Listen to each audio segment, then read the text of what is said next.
रामराम मंडळी, हरिश्चंद्र देसाई कोल्हापूरकर सह्याद्री डिस्कवरीमध्ये आपलं सहर्ष स्वागत। आपण दररोजप्रमाणे गाईला चारवायला घेऊन आलो आहे आणि गाईला चारवायला घेऊन आलं की असा काहीतरी एक नवीन विषय सुचतो आणि आपण त्या विषयावर थोडीशी चर्चा करतो। तुम्ही ऐकता, बरं वाटतं।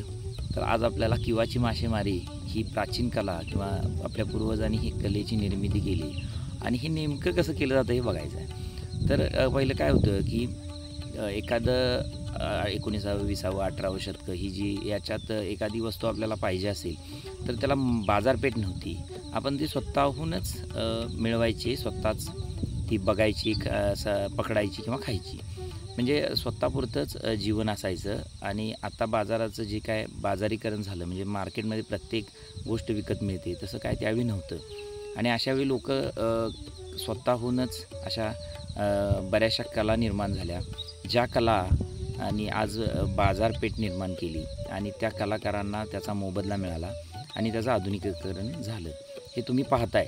मग अशी एक कला आहे जी किवाची मासेमारी, आणि ही नेमकी किवाची मासेमारी आपले पूर्वज कसे करायचे, कसे मासे पकडायचे आणि ते नेमकं काय करायचे, त्यांनी स्वतःहून आपलं डोकं लावलं आणि अशा पद्धती निर्माण केल्या आणि त्यांचेच अनुकरण किंवा त्या सगळ्या गोष्टींच्यावरच आज अभ्यास करत आपण इथंपर्यंत पुढं आलो आहे। तर नेमकं ही कला आपल्याला पाहिजे आहे की नेमकं हे कसं होतं। हे वेलीपासून तयार करतात, ते करंडे असतात, त्यानंतर बांबूचे जे काटेरी बांबू आहेत आपले वेळू, त्याचा उपयोग होतो त्याच्यात। आणि ती केव्हा लावायची असते, ओढ्यात कशी लावायची, किंवा मग पाण्यात ते मासे कसे सापडतात, हे सगळं मी तुम्हाला क्रमवार पद्धतीनं दाखवणार आहे।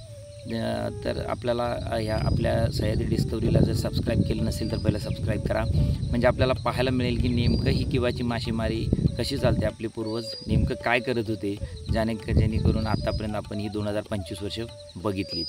त्यांनी जर ह्या सगळ्या कला निर्माण केल्या नसत्या गरजेसाठी, तर आज आपण इथंपर्यंत कदाचित वेगळं जग असतं आपलं। आणि ह्या सगळ्या पूर्वजांच्या कलेंच्यावरच आपण जगत आलेलो आहे। तर आपल्याला पाहायचं आहे चला तर आता किवाची मासेमारी, आणि ही क्रमश चालू राहणार आहे। जोपर्यंत आपण मासे पकडत नाही तोपर्यंत ही कंटिन्यू चालू राहणार आहे, कंटिन्यू।